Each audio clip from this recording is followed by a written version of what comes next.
মানে আপনার হিন্দু থেকে মুসলমান। আপনি হিন্দুতে মুসলমান হয়েছেন। আপনার কি ক্যান্সার? আমি নিজের জ্বরে থেকে এখানে কোথায় থাকেন? আমি যে রতনপুর থাকি, রতনপুর থাকেন। শাশুর জায়গায় থাকি। আপনার ছেলে মেয়ে নাই? 5টা মেয়ে ছেলে না। বিধবা আমি। বিধবা? স্বামীও মারা গেছে অ্যাক্সিডেন্টে মারা গেছে।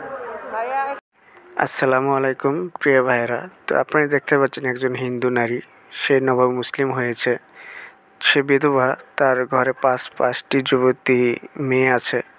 তো আপনারা দেখতে পাচ্ছেন এক হুজুরের সাথে তিনি কথা বলছে, এক মসজিদে এসে মসজিদে ইমামের সাথে কথা বলছে, কারণ তার শরীরে অনেক রোগ ব্যাধি, তার 5টি যুবতী মেয়ে আছে, তাদেরকে নিয়ে খুব কষ্টে আছে তিনি।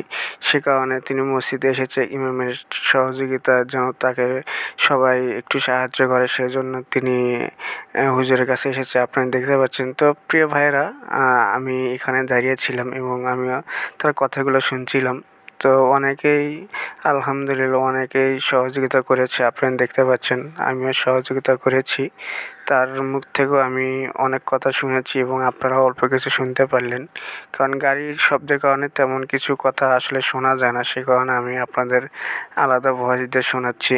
তো এই সমস্ত অসহায় মানুষদের যেখানে দেখবেন অবশ্যই তাদের সাহায্য করবেন, কারণ উনি কিন্তু হিন্দু ছিলেন, আপনারা তার মুখে শুনতে পারলেন। আজ হিন্দু ধর্ম বাদ দিয়ে ইসলাম ধর্ম গ্রহণ করেছে, আলহামদুলিল্লাহ। আপনারা এই অসহায় নারীর জন্য দোয়া করবেন, আর আল্লাহ যেন তাকে সবসময় সুস্থতা রাখে এবং তার মেয়ে যে 5টি মেয়ে আছে যেন আল্লাহর রহমতে তাদের সবাইকে বিয়ে দিতে পারে। আপনারা এই অসহায় নারীর জন্য দোয়া করবেন, আর তার শরীরের যে রোগ ব্যাধি হয়েছে যেন আল্লাহ সেই রোগ ব্যাধি থেকে তাকে মুক্তি দেয়। তো আমি অল্প একটু ভিডিও যেহেতু আপনাদের মাঝে উপস্থাপনা করেছি, আসলে এটা বাস্তব, আমি আপনাদের বাস্তবটা দেখানোর জন্য চেষ্টা করেছি। তো আজ এ পর্যন্তই থাক, সবাই ভালো থাকবেন, সুস্থ থাকবেন, আল্লাহ হাফেজ।